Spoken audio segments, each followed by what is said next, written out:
Did you know that burping your newborn the right way can make a huge difference in their comfort? Many new parents struggle with this simple yet essential skill. If your baby seems fussy after feeding, gas might be the culprit. But don't worry, we've got you covered. Welcome to Lazy Toddler Parenting. In today's video, we're diving into how to burp a newborn baby. Burping helps release trapped air, preventing discomfort and fussiness. By learning the right techniques, you can make feeding time smoother for both you and your little one. Many parents find burping challenging. Sometimes the baby just won't burp no matter what you try. Other times they may become gassy and fussy, making it hard to settle them down. Plus, knowing when to stop burping and how long to try can be confusing. But don't worry, we're about to make this super easy. There are 3 key burping positions that work wonders.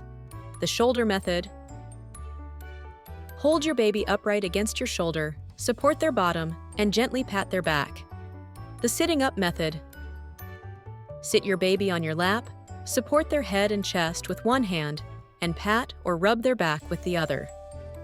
The across the lap method. Lay your baby tummy down across your lap, supporting their head slightly higher than their body, and pat their back. Best position for a sleeping baby. If your baby falls asleep while feeding, the shoulder method is usually the best option. It keeps them in a comfortable position while allowing you to burp them without fully waking them up. Simply hold them upright against your chest and gently pat or rub their back until they burp. Pro tip: if your baby doesn't burp in a minute or two, try switching positions. Let's see one of these techniques in action. Notice how I'm keeping the baby's back straight and gently patting, not slapping.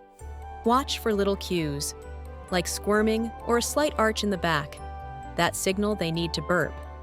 So, we covered 3 effective burping positions: the shoulder, sitting up, and across the lap methods. And if your baby is sleeping, the shoulder method is the best choice. With a little practice, burping will become second nature, making feeding smoother for you and your baby. Did these tips help? Let us know in the comments. Share your own burping tricks or ask any questions. Don't forget to like and subscribe for more parenting insights.